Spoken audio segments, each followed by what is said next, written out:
everybody. This is Jordana Sobey speaking. This is a different format than we've normally had our public meetings due to the circumstances of the coronavirus. We're doing our first teleconference board meeting. Because of that, we started with an executive session, and so we did not open it the way we normally do. So I'm just going to state for the record as to kind of what motions were taken to go into executive session. So the meeting was opened, a motion by Diana Kohlhoff and seconded by Brian DeSesa at 6:09. The board voted unanimously to open the meeting. They then, Diana Kohlhoff made a motion to go into executive session, seconded by Chris Tice, 6:09.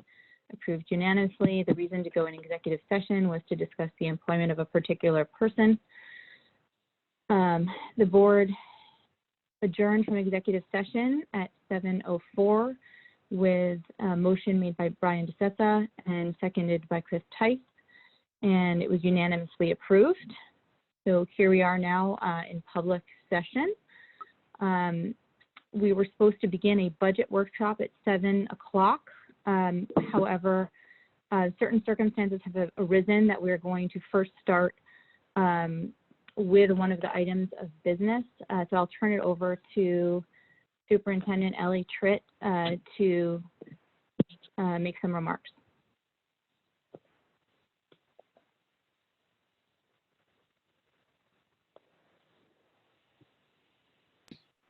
Go ahead. Are you talking about the remarks regarding the coronavirus? I was talking about the remarks that I emailed you, Scott and Ellie, and it was the discussion of executive session just now. Hold on one second, please. The personnel matter. To discuss the personnel matter? Jordana, are you looking for Ellie to discuss that personnel matter? Yes. Okay.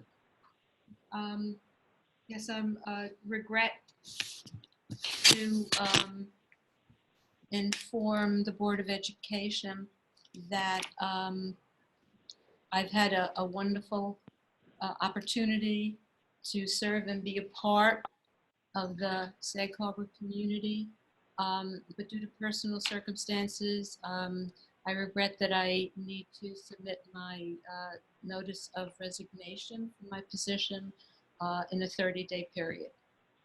I will be happy to work with the Board of Education and Administration.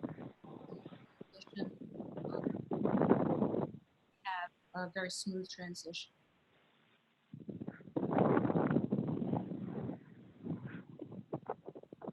Thank you, Ellie. And as we just discussed as a board, we are very saddened to hear that you are deciding to resign, but we understand.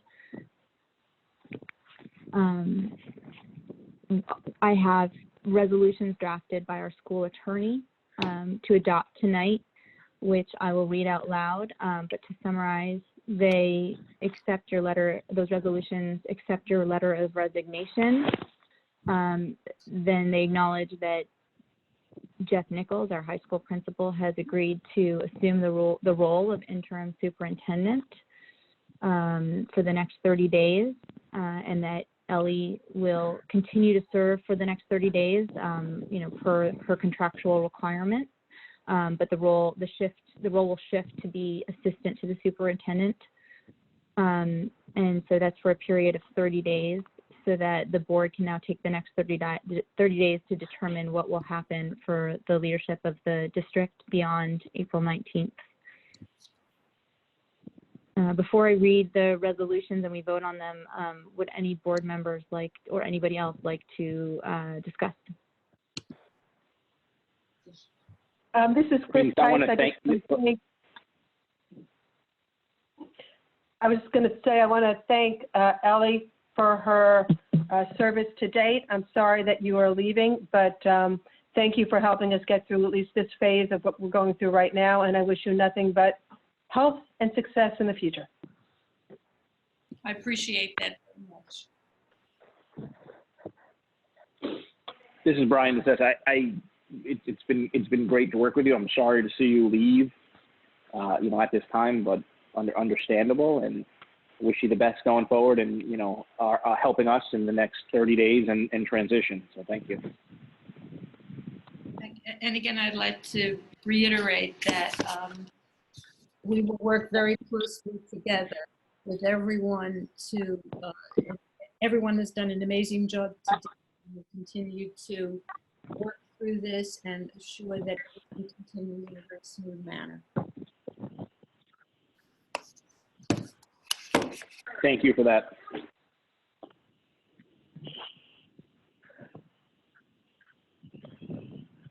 All right, so if there's no further discussion, I'm going to go ahead and read the resolutions since they are walk-on resolutions and they're not in board docs. And then given that it's a teleconference, I'm realizing it's hard to take a vote and know who is actually voting, and I don't believe we have this resolution in board docs to be able to vote on. So I will ask each board member to state their yes, no, or abstain for any reason. Jordana, So yes. Victoria has it in board docs, so you can vote on it in there. Oh, okay, great. In that case, I don't need to read it out loud. And so Victoria, feel free to populate that vote. You should read it out loud. Okay, I will read it out loud. Whereas Eleanor Tritt has submitted a letter of resignation from her position as interim superintendent of schools effective March 18th, 2020. And whereas Ms. Tritt has agreed to serve the Sag Harbor Union Free School District as assistant to the interim superintendent for the period of March 19th, 2020 through April 19th, 2020.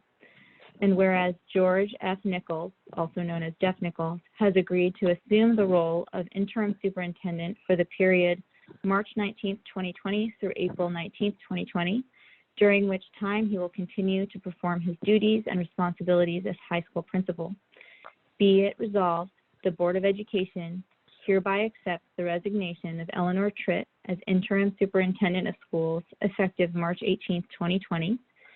And be it resolved that the Board of Education hereby appoints George F. Nichols as interim superintendent of schools effective March 19th, 2020 through April 19th, 2020, during which time he shall continue to perform his duties and responsibilities as high school principal, and during which time his compensation and benefits shall remain unchanged and in accordance with terms and conditions of employment set forth in the collective bargaining agreement between the district and the Administrators Association. And be it further resolved, the Board of Education hereby appoints Eleanor Tritt to the position of assistant to the interim superintendent of schools effective March 19th, 2020 through April 19th, 2020, with compensation and other benefits in accordance with the terms of her agreement as interim superintendent of schools.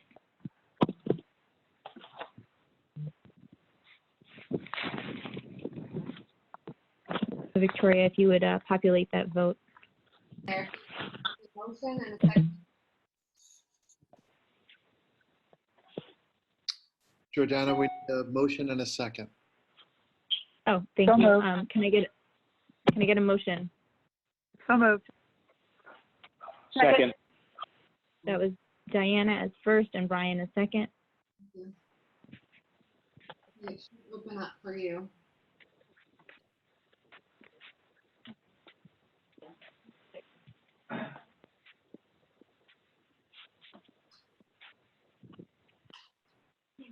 This is Chris. I also wanted to add that I want to thank Mr. Nichols for graciously being willing to step up during this time to again help the district in its time of need.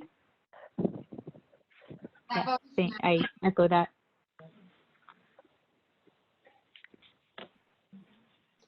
That vote, Victoria, did you get?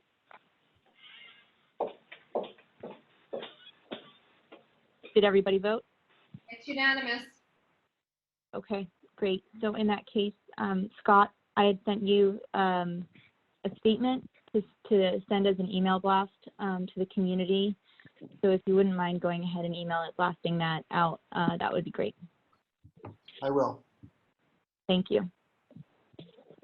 All right, so that was a big topic to undertake. And Ellie, again, I'm very sad to see you go, but I understand. And thank you so much for your service. It's really been a pleasure to work with such an amazing group of people and community. Most wonderful opportunity that everyone supports for children. Thanks, Ellie, and we wish you the best. Thank you. So we should now move on to our budget workshop.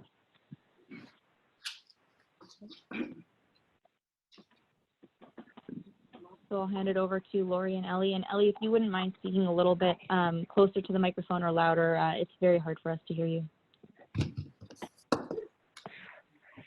One moment, please. Or you could just say how it's done. They don't All have to right. see what I did. Okay. Just identify.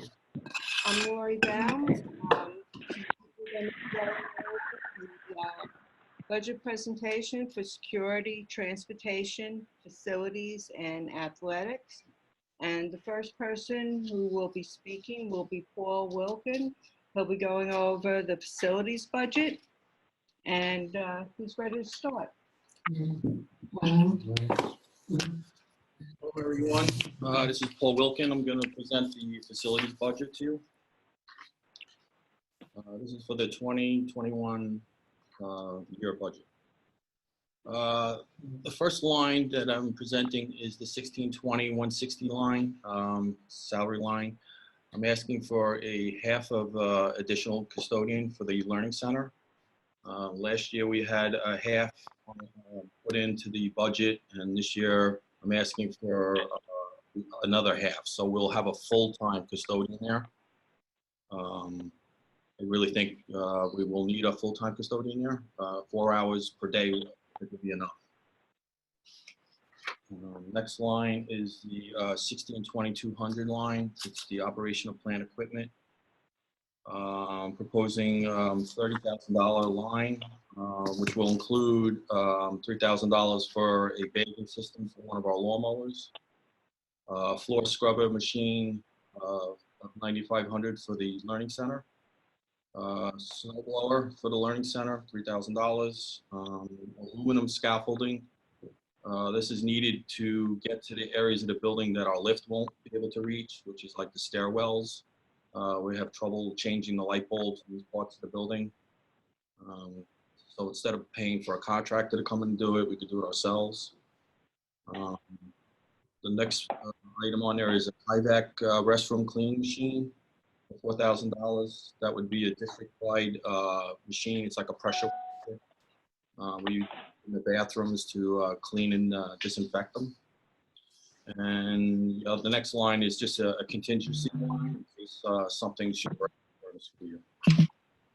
And then on the next page, there's a bunch of pictures of some of the equipment.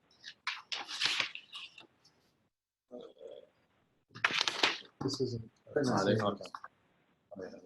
The next line is the 1620-410, which is contractual other.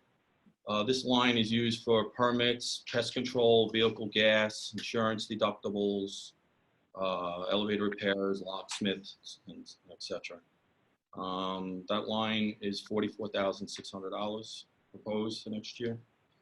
The next one is 1620-411, which is contractual fuel oil. That's at $87,000. That has jumped from, well, actually jumped last year, but that's with the increased oil used at the Learning Center. Next line is 1620-412, contractual electric. That's for all our electric use in the school district. That is $286,000. It's an increase of $9,600. That's an anticipated increase due to full-time use of the Learning Center. The next line is 1620-413, contractual gas. That's $90,000. That's for the gas for some of the boilers that we use to heat the place. The next line is 1620-414, contractual cartridge and cesspools, $57,000. That's for garbage and pump out. Next line is 162415 contractual water. That's our annual water bill money, 10,500. Next line is 162416 contractual alarms. That's for burglar, fire alarm, service contracts, 25,020. Next line is 162419 contractual architect. That line has been reduced to 7,500. Next line is 162450 custodial supplies. That's 90,250 proposed for next year. That's an additional 9,000 from the year before to supply the Learning Center with the needed supplies for the school year. Then the next line is 1621-410, operational plant contractual other. This is used for all building contractors that we use, the electricians, the plumbers, the guys that fix the boilers, broken windows, etc. That is $182,200. Next line is 1621-401, maintenance special projects. This money, $125,000, I'm asking for to do a few proposed small projects in the school district, which include installing a vinyl floor tile in the Pearson shop hall in the receiving area. That area right now is just painted gray paint. That's a constant maintenance problem. The paint's always peeling up. It doesn't look very good, and it would look. The area really needs some floor tile. I think it would really make the area look really nice and be a lot easier to take care of. The other item I'd like to use the money for is replacing 3 sets of old doors at the Learning Center gym. Those are going to be the only 3 doors left in that building that have not been replaced. So that'd be a nice thing to get done, so that building would be complete. The next item would be to repair the gym wall padding at the elementary school. I'll show you in the next slide. There's a bunch of pictures of the condition of the gym wall padding. It's a lot of areas it's ripped. It's got duct tape on it. It's starting to fall apart. So it needs some major repair. A safety thing for the kids. We really need to keep it in good shape. The item is install additional parking lot lights in the elementary and Pearson parking lots. Much needed area. If you ever walked into our parking lots at night, you can tell that we really need some additional lighting out there. It's pitch black in a lot of spots. That would be a very needed area. The next item is install 5 wood classroom doors. This is something that was started a few years ago. We've been slowly changing over all the classroom doors in the school. We've been trying to do 5 a year. So this would keep us in line for doing this every year. Proposed to do with that $125,000. They're all needed things that we use in the school. It's just like your house, your home needs required kitchen work. You want to redo your bathroom. It's the same thing with the school. You got to keep putting money into them.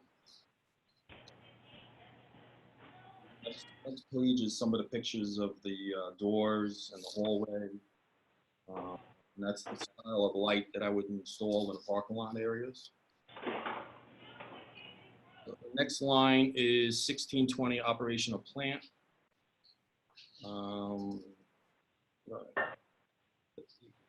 The total for the proposed year is $1,899,400. That's an increase of $97,377 from the year before. The other line is 1621, maintenance of plant, $875,307. That's an addition of $112,203 from the year before. And a grand total for the whole budget is $2,774,707. Budget highlights. So I propose that we add a half a custodian to the Sag Harbor Learning Center, replace 3 sets of doors that are in poor condition, approximately 58 years old, install vinyl floor tile in the shop hallways, increase outdoor parking lot safety lighting at Pearson and Elementary School, repair gym with safety padding, and replace 5 classroom doors. Thank you. Any questions?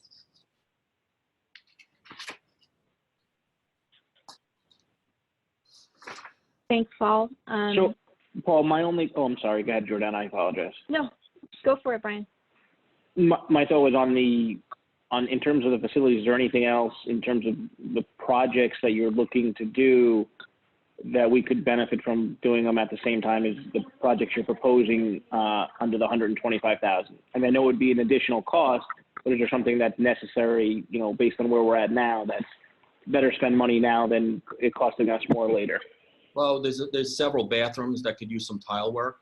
What I want to do is try to do a little bit each year instead of having to do a major project. If we just spend a little money every year to do the really essential things, we'll get away from spending the big dollars that we need.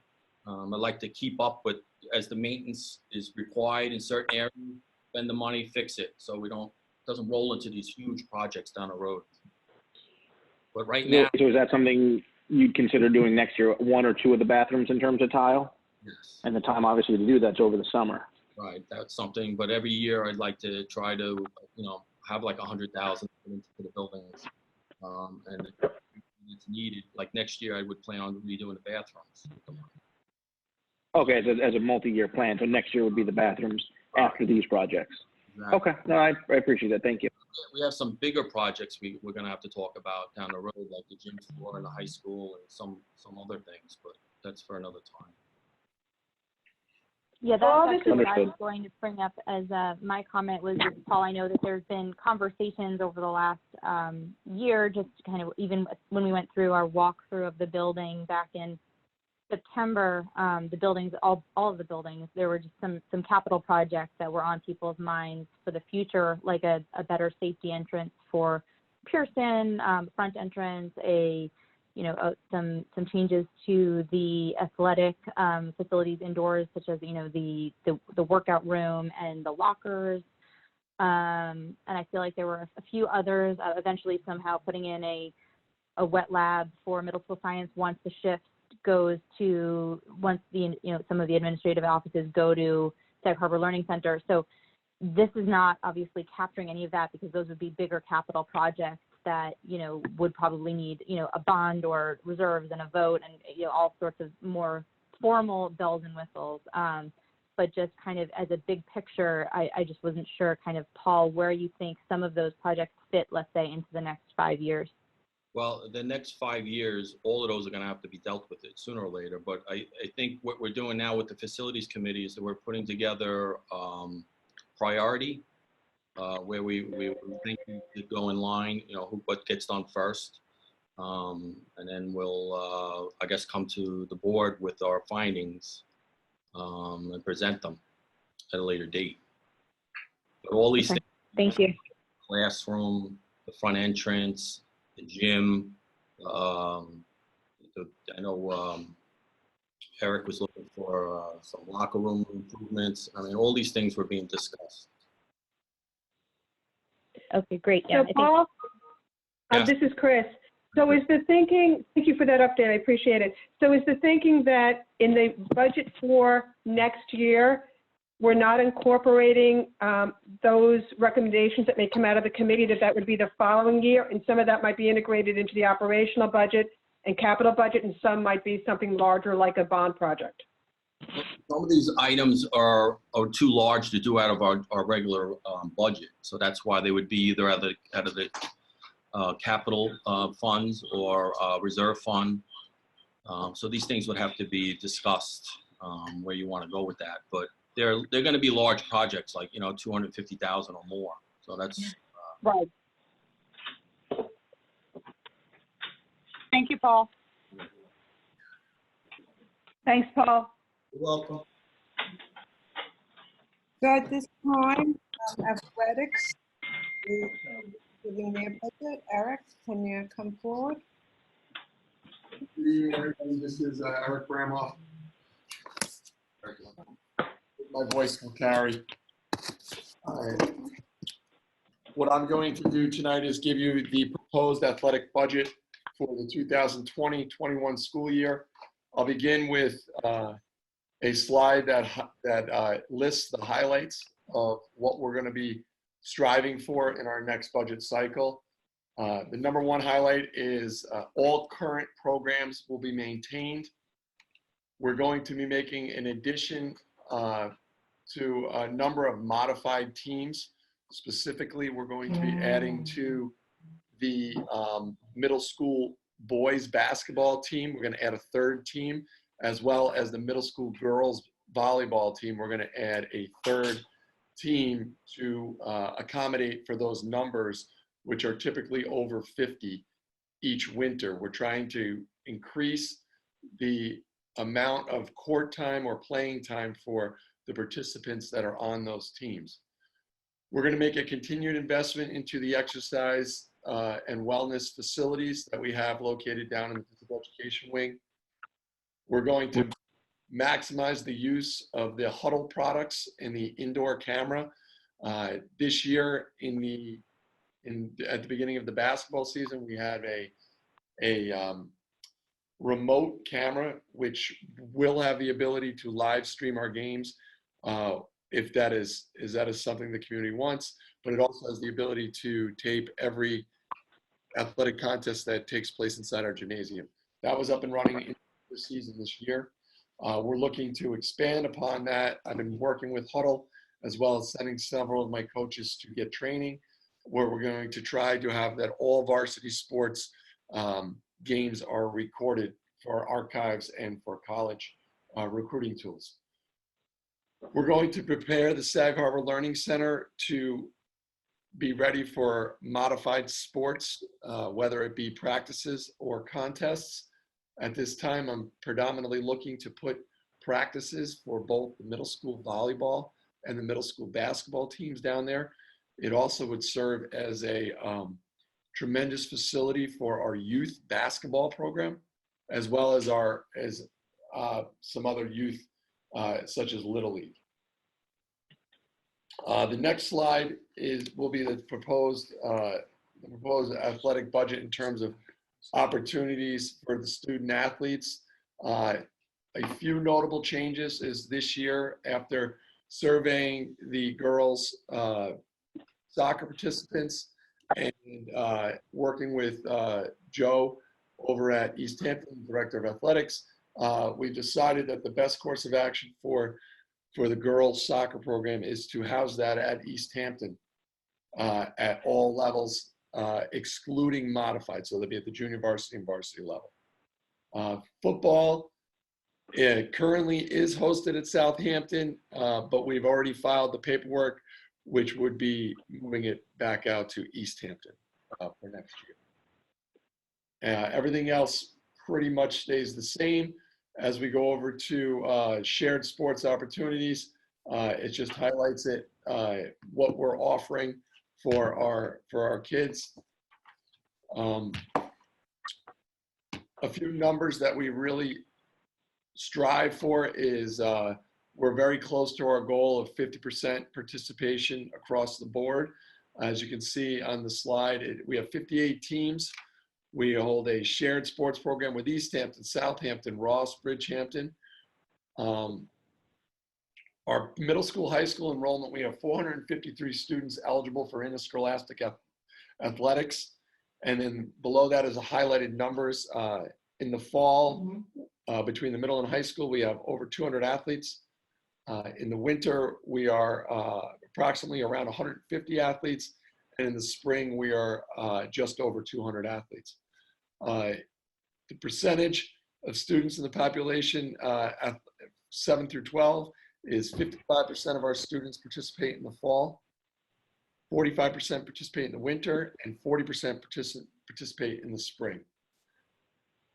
The proposed budget for the 2021 school year is listed on that slide, and it has a few changes.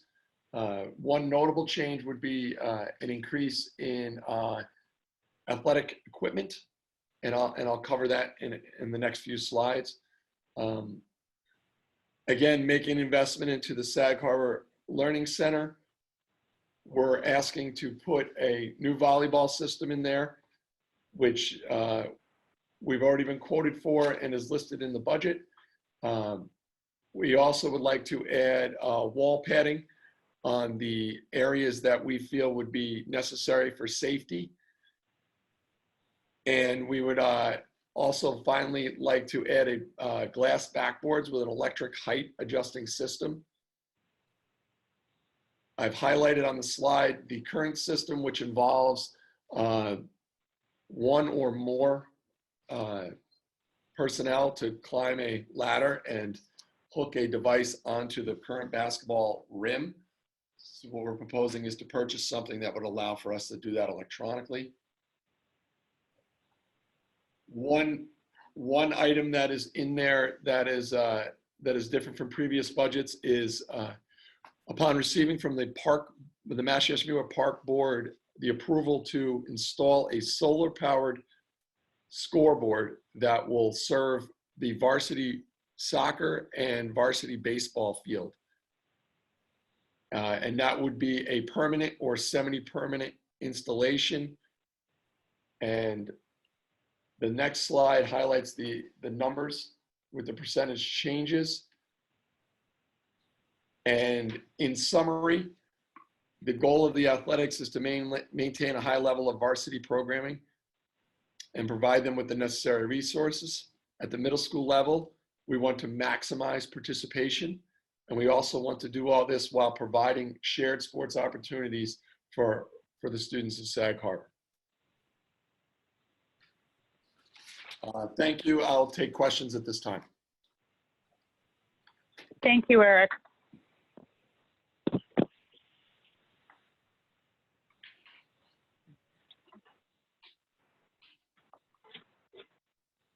Thanks. That was really clear to me. I don't have any questions. That's very exciting. More gym space, yay! Okay. Thank you. Thank you. Okay, back to me. We're going to start off with security. The first thing that I did give a breakout of the security salaries. We are looking for a significant increase, about 26%, but most of that does relate to we're spending quite a bit already, and it's just really budgeting to cover the costs that we've been going along and making. To date, we've spent $147,000 basically on security, and that's, you know, these are hourly people, so these salaries are not encumbered.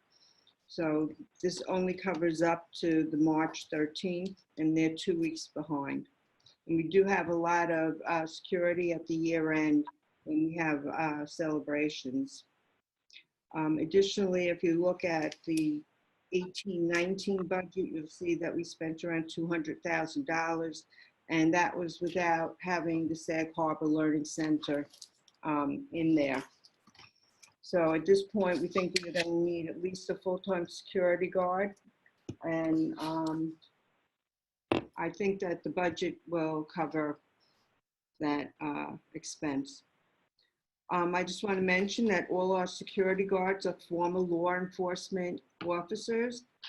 They're highly trained. They have many years of experience in various law enforcement agencies, including the New York City Police Department, the FBI, the Suffolk County Police Department, and also the local village and town police departments. The district does provide security at every building during the school day and also after hours for school events and games.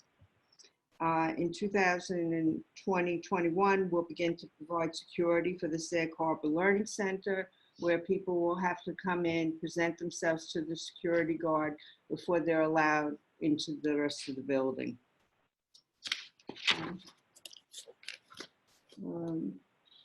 I think I went backwards. I'd like to talk about the 2020-21 transportation budget. We would like to purchase one new bus from the Fleet Reserve. This will help us sustain our shared services. And we'd also like to continue to enhance safety by utilizing monitors on the bus routes. The next slide shows you our current fleet. And I highlighted the bus that we want to replace. That's bus 3. It has 206,000 miles. It is approximately 10 years old, and it is definitely ending at its useful life. So I'm recommending that we put it up on referendum to purchase it from the Fleet Reserve. And that will be one of the 2 buses. Last year we replaced 2 buses. We're also going to be replacing bus 13 this year. We just received the check from the insurance company. So that'll bring our buses back up to a full fleet. And hopefully we get our bus drivers back up to the full amount too. I did include a slide that shows you, I got a quote from NESCO. They are on state contract, what that bus would cost to replace. And they did guarantee this until, I believe, sometime in October. So I want to just remind us about the transportation reserve. It's currently fully funded. We cannot put any more money into this reserve unless we have an additional authorization by voter proposition. Our current balance is $1,829,778, and we monitor this reserve annually for adequacy and use.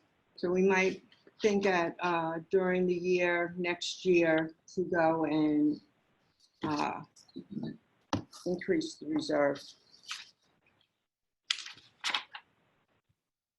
I did put on the slide the actual wording for the proposition and for the exact amount of the bus with the invoice. And I just want to remind, everyone that a yes vote does not increase the district's budget, and it will not increase the district's levy. So the taxpayers have saved this money, and now they can spend it without worrying about additional costs to them. The district transportation summary is on the next page. That covers the salaries and the non-salaries. All right, the non-salaries are basically your monitors. You will see that there has been a jump. We instituted having a monitor on every bus this year, and it has increased the budget. Our concentration, our contract transportation is basically a little bit up, not significantly, but we have been winning on our athletic contests, and that makes us go, we have to supply transportation to the events, to the playoff games, etc., that has additional costs associated with it. Part of these expenses are also offset by the additional revenue generated from our shared transportation services from Sagaponack and Wayne Scott and Bridgehampton. If we go to the next page, slide, I'd just like to give you a budget update on the draft number 3. I did create a 3-part budget comparison. You can see what our budget was for the current year, what it was for draft 2, where it is right now at draft 3. There is a slight decrease in draft 3. We are looking to save, even if it's small amounts, wherever we can. The difference in the draft 3 and the 2019 budget is $1,558,048. that is roughly a 3.63%. And I do have a little pie chart on the bottom, which shows you much of the budget appropriately is taken up by program. The balance is administration and capital, roughly 9 and 11%. On the following slide, I did a simplified property tax cap levy limit. When I was creating this, I was thinking of last time when we were at the board meeting and you basically couldn't read the slide at all because it was too small and complicated. I think this gives it a more simplified look. Our allowable tax levy is 3.07. We're suggesting a tax levy of 3%. This is basically $27,899 less than what we could go to. And this was filed with the New York State Comptroller on March 1st as required. That doesn't mean that this is set in stone. We can change anything that, you know, if something changes and we decide to go with the lower levy. The following slide looks at our budget revenue and other financing sources. Because our budget went slightly down, I did decrease the amount from the appropriation from the ERS reserve by that amount. So that shows, you know, slightly smaller. We may, because of the current situation where we are spending less money in areas of transportation, may have more money that we might be able to appropriate for fund balance currently in this current year. The next slide, I just wanted to go over the parentally placed tuition and make note that this tuition rate that I assumed was a 2.5% increase over the current budget year. The board will be setting the tuition rate in the near future. I'd actually like to get it on for the March 30th. We do have inquiries about where our tuition will be, and so it will be helpful for other districts and also parents for planning. I made a second chart for the charges for shared services. Currently, we're projecting shared services to come in at $435,645. That's approximately $20,000 more than the current year. This is subject to negotiations and talks. We are waiting to hear more from Sag Harbor, who might be sending some of their children to Bridgeport. So the dynamics of, Bridgehampton. So some of the dynamics of the transportation might change. I'm thinking that it's going to change drastically, but we will know better in the near future. And if it does change, we'll of course update the records. The following slide is the fund balance and reserves. I broke it out into the various components with assigned. We can see the reserve for encumbrances. This reserve will be utilized during the year. We'll have a new reserve for encumbrances at the end of this year, and depending on what is left that we haven't received yet. We have the rest of our true, what we normally consider our reserves. And you can see we used $470,000 of it during this year from ERS to help fund the budget. And during this year, we appropriated $27,000 from our insurance reserve to help with the deductibles that our insurance coverage didn't cover. It leaves us a balance of $11,735,504. We'd like to keep our unassigned fund balance to 4%. That's our safety net, so to speak.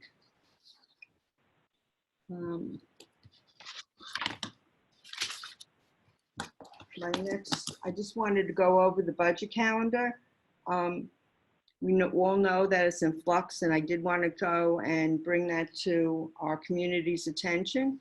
I know that we are planning for our next meeting to be on March 30th, but things have been changing literally by the minute here in the district.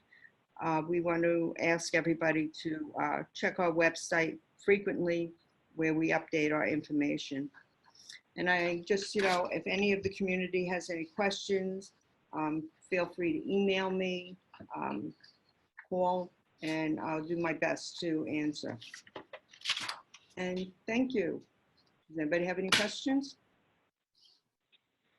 Thank you, Lori, Lori. That was clear. Thank you.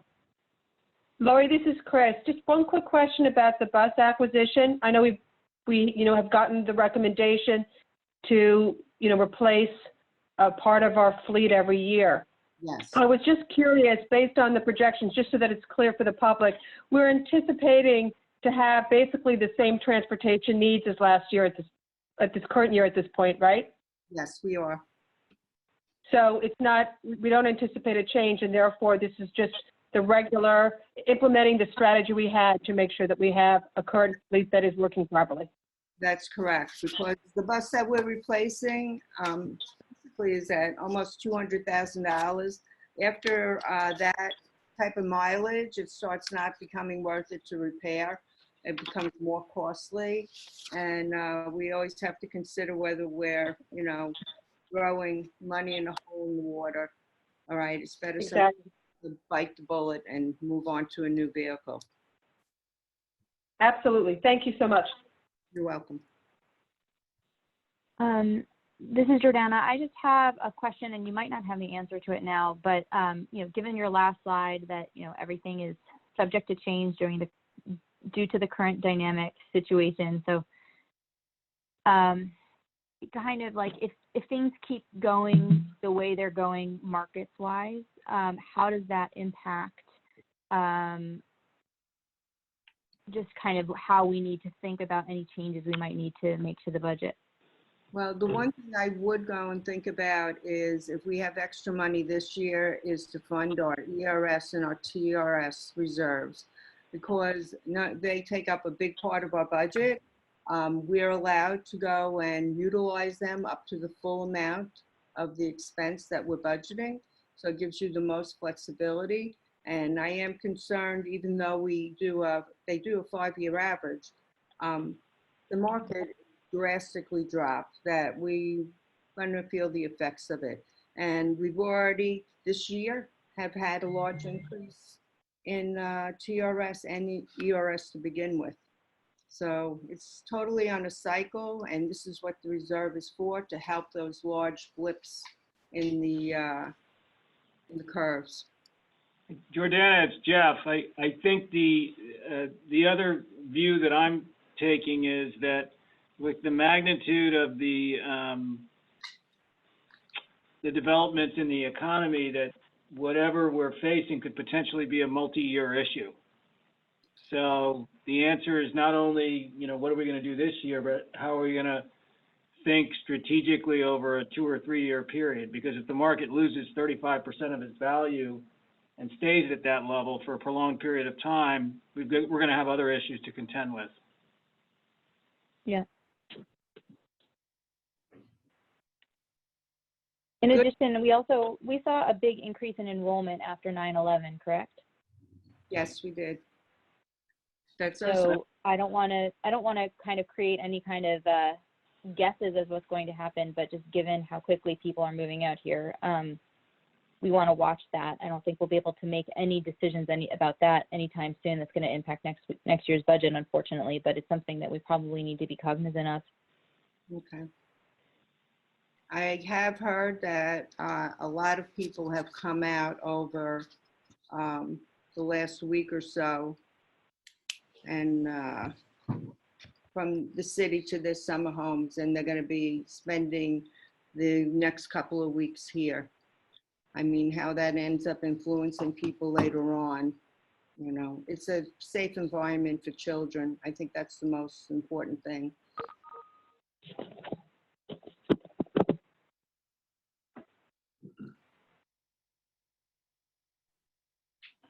Thank you. Anybody else have any other questions?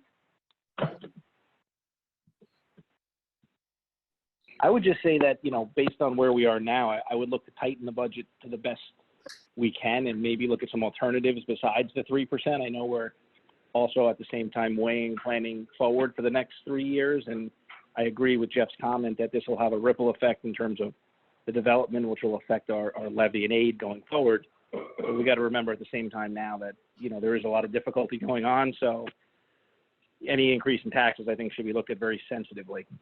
I also think that we also have to remember that with the tax cap levy, all right, that we are limited based on our prior taxes. So once we give away a percentage, all right, or any part of a percentage, we lose it forever.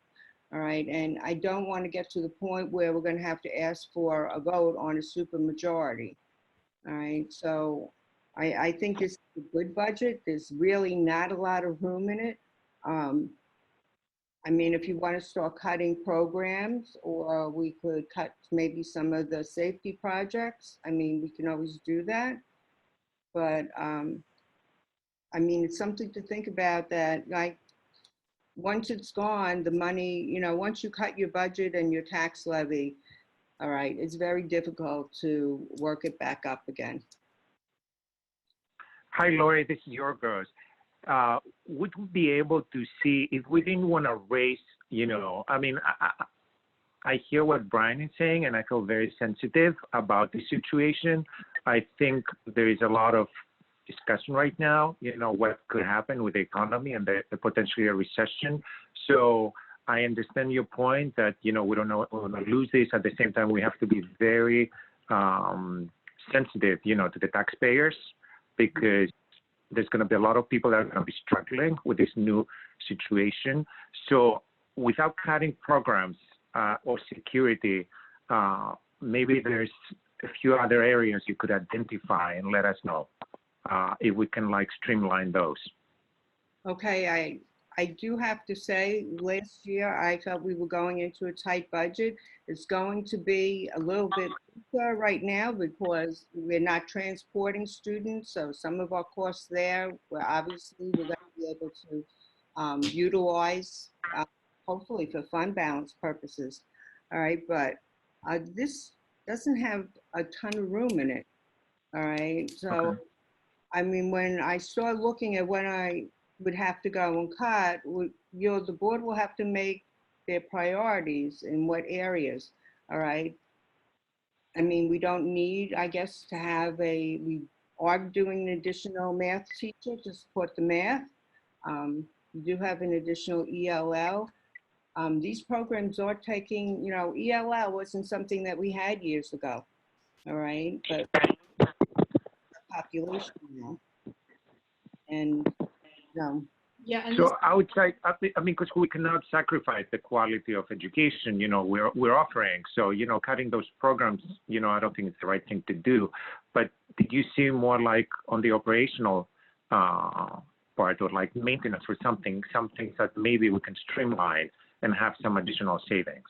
I don't know. I'm just asking if that's something you can look into and maybe come back to us. I can look into it. I mean, I think that, you know, Paul gave 5, you know, projects that he was asking for $125,000 for to do. If you don't think those projects are necessary, all right, or could wait, I mean, that's something we could definitely look at. I mean, that wasn't where my point was. My point was that, sorry to cut you off, but it's difficult on a conference call, but looking for also like future synergy and value. So where we have like 1.2 for a teacher, they're teaching that extra class. I think that's very important and valuable to education. And maybe the focus should be adding another faculty member to save money in the long term, not for a 1-year budget, but to say, hey, we need another full-time teacher, or we need another, you know, whatever the staff position is that is going to save us money in the long term versus paying above and over full salary. So maybe some of those ideas, if we could hear some of those, would be my thought. I don't know what the rest of the board thinks. I do want to say, when they are teaching additional class, it's a pro rata basis. So you're only paying, you know, if it's 0.2% of a day, that's what they're getting, the 0.2% of a day. And I think the difficulty is finding a qualified teacher who will only be willing to pay and will be willing to come out here and teach a class for 0.2 of a day. And I would say they're few and far between. And This is. Can you guys hear me? It's Jeff, and this is a difficult way to do the meeting. So if I just cut someone off, I apologize. No. But what if we recognize the climate?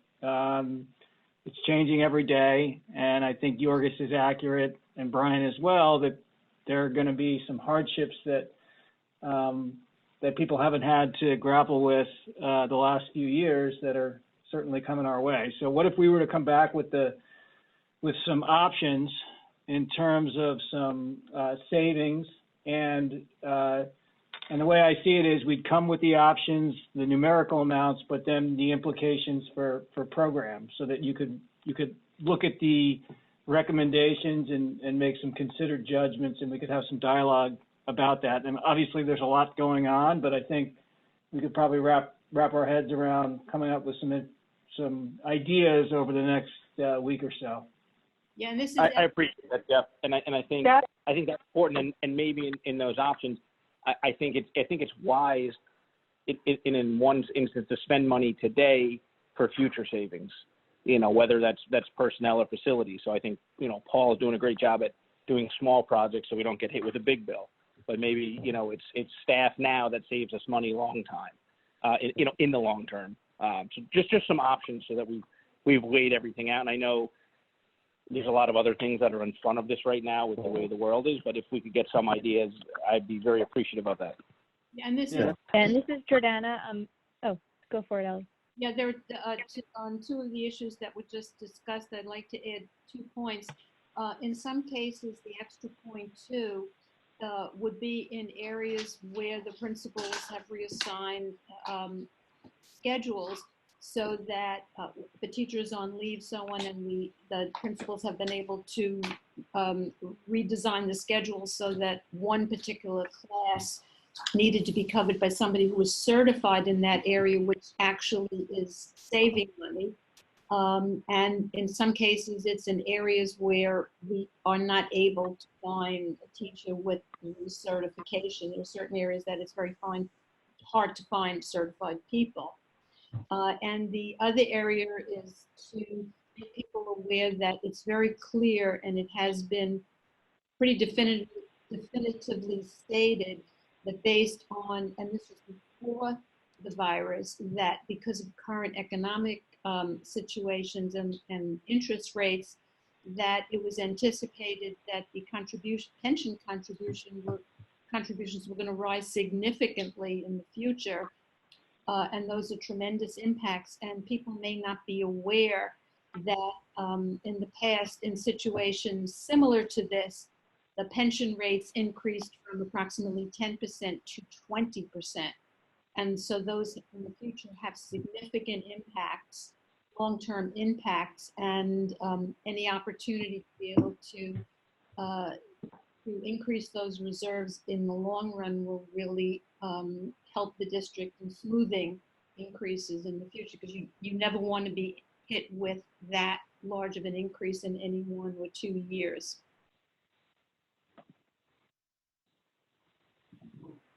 Thanks, Ellie. And this is Jordana, and I just want to add that, Brian and Yorgos, I get what you're coming from, and I think you're doing your due diligence as board members to kind of ask these questions, so I appreciate them.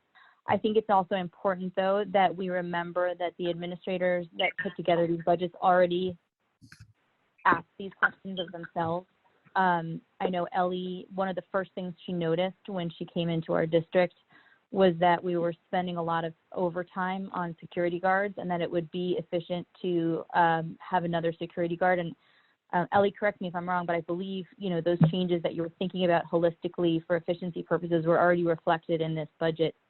So I just think, I think everyone just needs to be cognizant of that a lot of these questions have already been considered, and I'm not saying that any board members should not ask these questions. They're good questions to ask. I just think I want to make that point that it is a zero-based budget, and a lot of these questions have been really thought through. Yeah, no, I agree with you, Jordana. My only concern here is that we have to adjust into a new situation. Things are moving very rapidly, and there's the situation we're facing, with the virus, but also there's like an economic financial situation.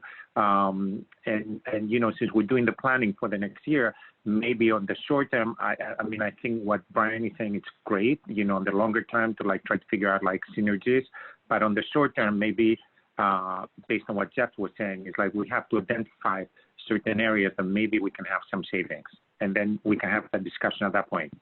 But I think we have to pay attention to what's happening right now and have a plan B if we need to adjust the budget. Yeah, this is Chris. I would agree. We have the next presentation is the 30th, and I would almost suggest that we wait to see suggested potential scenarios until we've seen the rest of the budget, because I wouldn't assume it necessarily is coming from the educational program. Maybe there's a different component of the budget where we might be able to trim a bit. And I don't think that asking the question, pressure testing it, is questioning the or the contribution of any administrator or a team at all. It's just, this is part of the normal budgeting process that as a board we're trained to do. And I've been overwhelmed with input from community members who are just so scared that they are not going to be able to afford to live here anymore because they're going to have no income. So, these are extraordinary times, and on behalf of those community members, we just need to do the due diligence to ask those questions. Yeah, I would just say, Jeff, again, that a couple of people have said things that that we've considered over the last week or so, in the midst of trying to navigate all the very real life concerns that are popping up and changing by the minute. We are cognizant, as multiple people have said, that the economy is going to change. And as Jordana said, we did apply a very, very strict lens, as we always do, to the budget process. So what we presented to you thus far was our best attempt to balance, maintaining program with being responsible to the taxpayer. But as multiple people have said, things have changed significantly since we went through that process several weeks ago. So as I said 10 or 15 minutes ago, we will go through the budget with a fine-tooth comb, and we'll try to identify areas where perhaps we can identify some cost savings, but also lay out how that will impact program, because the budget's so tight at this point that anything that we do take away is going to have a tangible effect. But given the environment, that's perhaps a road, I think more than perhaps, it is a road that we should go down, at least in laying it out for your consideration. That sounds good. Thank you.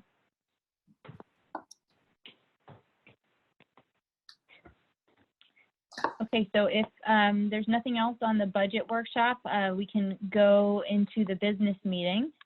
Can I also text while I'm on a phone call? Yep. How do I do it? Because I'm on speaker.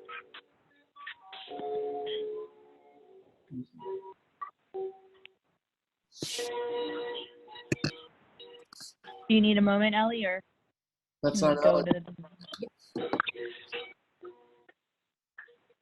Yeah, I don't know who made that request. Okay.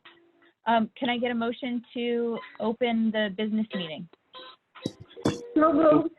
I can't hear him. Chris? I don't know who said so moved. Chris. Chris moved. Anybody second? Diana, Second. All right. Victoria, if you want to load that vote.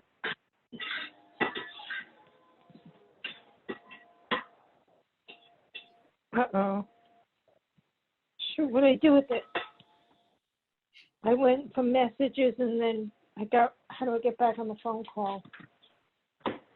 Says like it just. I got rid of it. Yeah. Could you please mute your Did you send microphone? this? No, it's still on. I'm just waiting for Scott, Alex. I think Okay. You want to go Okay, back? no, I'm good, I'm good. You Oh, want to go back? yeah, wait. Go Yeah, down. Scott, I think you can mute that. And then what did you hit on top? the green bar. Okay. Okay. Have to search. Was it unanimous? Well, not yet. Victoria? It's just, you know, can you clean up? Oh, waiting for Alex still. And then whoever that is in the background that's saying, can you hit the green bar or something? We can hear you. If you could please mute your phone. My thing's not coming through?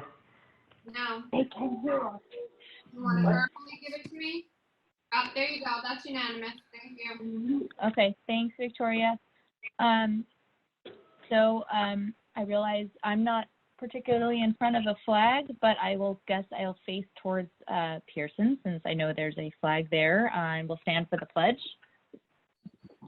I got a flag. All right, I pledge allegiance to the flag of the United States of America and to the republic for which it stands, one nation, under God, indivisible, with liberty and justice for all. Okay, moving on to public input.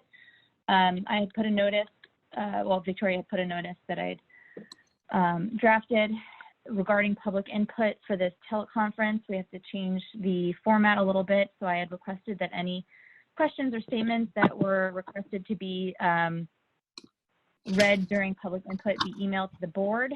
We didn't receive any. The only email we received were either from other board members or administrators regarding this meeting, and then we got one request just noting that there was one flip-flopped error in the consent agenda that I believe has been addressed. So we will move on from public input and go directly to the superintendent's report, where Ellie is going to give us an update on the coronavirus's impact on the Sag Harbor School District. Yeah, thank you. As everyone is aware, the situation that we're facing is unique, and I would like to review how the district came to the decision that it made last week ago to actually close our schools earlier than other districts.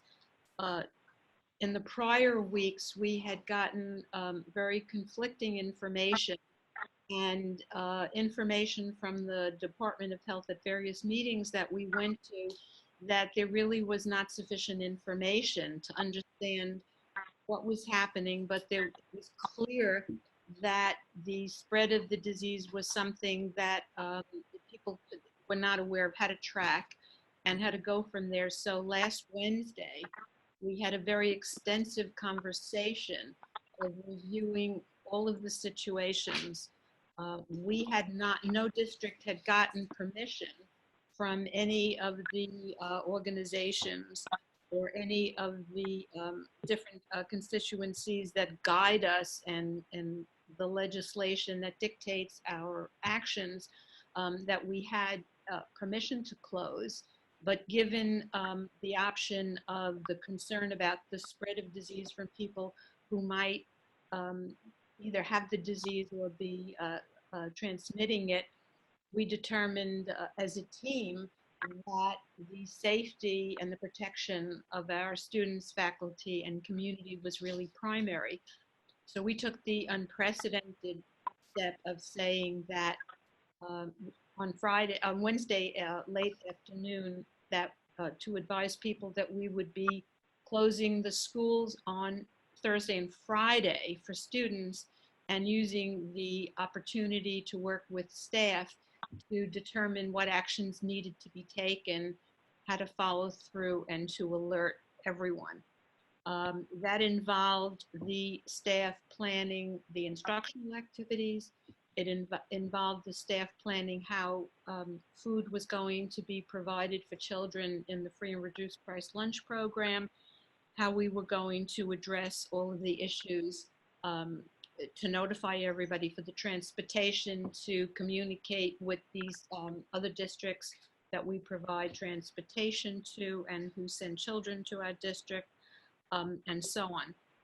We I think then very successfully worked with staff to move forward on those items and provide for instructional programs. And I think anyone who has actually had the opportunity to view the remote morning programs that the elementary school has posted really has recognized the efforts of all staff to provide as many valuable opportunities for children to learn and also to communicate. I think it was very effective to communicate to children to be comfortable with working from home. And I think Mr. Malone really gave that impression and alleviated concerns that students might have about the procedures that they had to follow. In the last week that has occurred, we have been in constant contact by email, by messages, by conference calls, by text groups with the county, the state, the CDC, the Commissioner of Education, the New York the state, the federal government education requirements, BOCES, the governor, SCOPE, so many different organizations, everyone trying very hard to provide direction. Much of the direction was unclear, and the different agencies had conflicting information. We were required to move forward with actions without having clarification. At one point yesterday, attorneys had to have a conference call themselves with the commissioner, and still certain items have not been clarified. One example is the 180-day requirement for schools to be in session. And it took 2 days really to clarify whether the schools were to be closed and when they would open. The confusion was whether they would open on March 30th, on March 31st, on April 1st, April 2nd, because the wording was not clear and people could not interpret how that would really play out. The other points that have not been clarified is whether the days that the students are home and working with remote learning opportunities, how those days were going to count. Were they going to count for the students? Were they going to count for the staff? How snow days would be interpreted, how that would impact the April break. All of those issues are still uncertain. Discussions with unions is still not clear as to what people are entitled to and what they're not. Different people have given different interpretations. Our staff has been very cooperative about focusing on the important opportunities for children and have worked with us in a very positive manner. We have been required by several agencies to provide our plans for meeting the needs of the special needs of students, for the social and emotional support for students, for childcare programs, for the delivery of food, for the free and reduced price lunch, for continuity of instruction. And there's been confusion for several days. I submitted our plans to BOCES. I submitted our plans to the state. I submitted our plans to the commissioner, and was still told that they're still revising what information they want. So people have been very involved with both delivering those services and also trying to interpret the application to school districts. And we get conflicting information, but we are moving forward, I think, extremely admirably in making those services available to families and children. Our administrators are available to answer questions from parents. People needed to pick up any of their supplies. Administrators have made themselves available. So I think our whole school community really has rallied to make this process as valuable, productive, and efficient as possible. So we will continue to post updates. Scott has prepared a website on our school's website to provide all of the latest information as we get it, and in the different areas. So all the contacts, people can just click on and get the latest information. I will indicate in the past 3 days, I now have actually 30 different files on different aspects of follow-up and interpretation, but we continue to monitor the situation at the same time that we're providing services to students and families. Any questions? Thank you for everything you've been doing, Ellie. It's been absolutely amazing. But I think It's been great. I think I really have to give a shout out to our administrative staff who have been working night and day to make this happen, and everybody and all the staff, really, the office staff have been coming in when they're not required to for essential services, and everyone has just done what they need to do to make it all happen. Thank you, administrators. Well, I got to say this week, I'm feeling very fortunate that my kids go to such an amazing school. The transition for my kids personally has been pretty seamless, and their teachers have been amazing. And I know that that's a credit to the amazing leadership we have, as well as the faculty that we have. So I'm feeling pretty fortunate. Yeah, this is Alex. Enough can't be said about Ellie and Jeff and Matt and Brittany. You guys are really just superheroes, and I think the leadership that you guys showed and everything that's happened this week, same thing. And I've also, having my kids at home every day, developed new respect for all of their teachers, and so yeah, it's really amazing everything that you guys have done, how hard everyone's working, and really, putting themselves at risk going in there every day. And so enough can't be said about that, and really appreciate it. And I would like to add to all the staff really have gone above and beyond. Many districts were struggling with how to be able to provide the food for the children in need. And our staff just figured out how to do it, how to prepare it, how to deliver it, how to contact the families. And we just had everything in place immediately.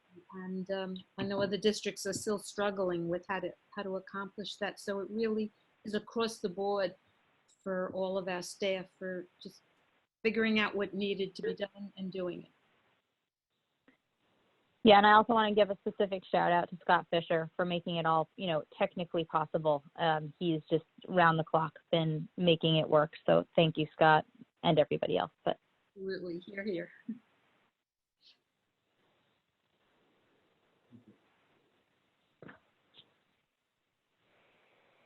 The only other question I had regarding the coronavirus impact, we had to file something, right? Every school district in Suffolk and Nassau and Westchester had to file a plan with state ed by last night. Is that correct? They had 3 different days. It was the day before, it was yesterday, it was today, now it's tomorrow. We have submitted the latest form, but they have, and as I say, we had submitted the information to BOCES, to the commissioner, to the state, everybody several times, and they keep changing the requirements. And that involved the childcare, the food delivery, the program, so many different aspects, but they keep changing the requirements and anticipate that they will continue to require more information as to what we're doing. Scope is working very tirelessly to try to provide those required childcare programs to everybody in need, and I think most of the districts have agreed to work with them. We just don't know how that's going to play out. Okay, yeah, and I think I saw from the notice that I thought regarding, the original filing from yesterday that was supposed to be made, those child care services are supposed to be for taking care of particularly, essential work, like kids of essential workers and healthcare workers. Yes, Do we exactly. have a way of identifying who in our community those are? We're just now struggling with having to identify the need, notifying the people, but we're working with Nassau and Suffolk are both working with Scope to determine a procedure to identify what the need is, to find particular opportunities, who is certified to provide those services, locations. There are so many aspects that we had that conversation today in a conference call as to everybody working together to get the information and figure out how we're going to provide those services. All right, thank you for the update, Ellie. And we'll continue to update you on a daily basis. Great, thank you. If there are no other questions, we'll go to the consent agenda. Victoria I had just have, mentioned. just a quick question. This is Chris. So Ellie, in terms of the notification as of now, and this is just as of now, the school has been ordered, all the schools have been ordered to close to a certain date. Our next board meeting is just before that. So I would hope that at our next board meeting, we would have updated information, hopefully, from the state about how we're going to proceed, or the county rather, about how we're going to proceed, right? We're waiting day by day. Right. So the community will be notified once we have the information, and emails will go out and post on the website. Yeah, and we've made phone calls when necessary and contacted individuals. We're going with the information as soon as we have it. We make the plans and put it out. There have been suggestions that the date will be extended. What is not clear is that what they're saying is the date of opening is just 2 days before spring break, and how that plays out at this point doesn't seem practicable. But again, right. they're expressing the fact that they anticipate that it may very well extend longer, and how that will impact contracts and state requirements and tests is all to be determined. Yeah, I would add, this is Jeff again. I would add that, that I hope that we're not put in a position where the science out there is such that it's not congruent with the timeliness of what's coming down from the state. So just remember that we were the first to close because we considered the science, the facts that were out there, and made a decision that was in the best interests of our students and our school community, the broader community. I hope that we don't have to do that again, but I'm prepared to participate in that process should we be in that situation again.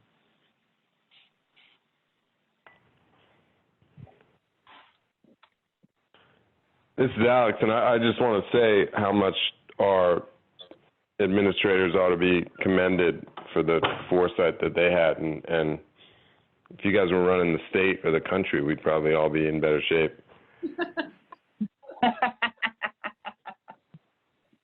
Amen.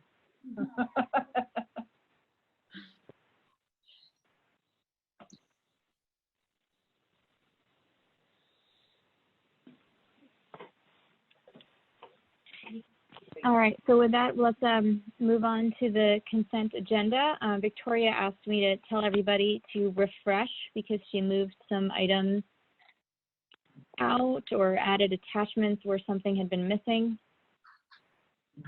And Jordana, if you don't mind stating for the record who was in executive session. Oh, right. So at executive session before the meeting, it was from around 6:08, I would say, until 6:54 or 52, something like that. It was all the board members plus Ellie Tritt, Jeff Nichols, Brittany Carriero, and Matt Malone. And then from around 6:52 or 6:54 until the time that we joined the public meeting, it was just the board members on in the exec.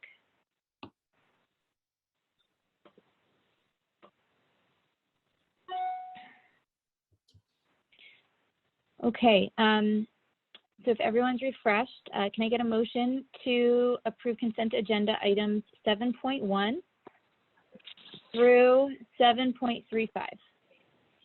So moved. So that was Chris motioning and Brian seconding.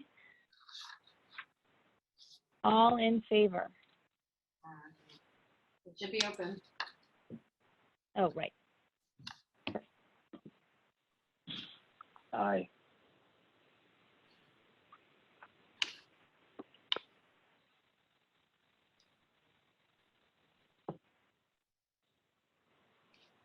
Just waiting on Alex. That's unanimous. Thank you. All right.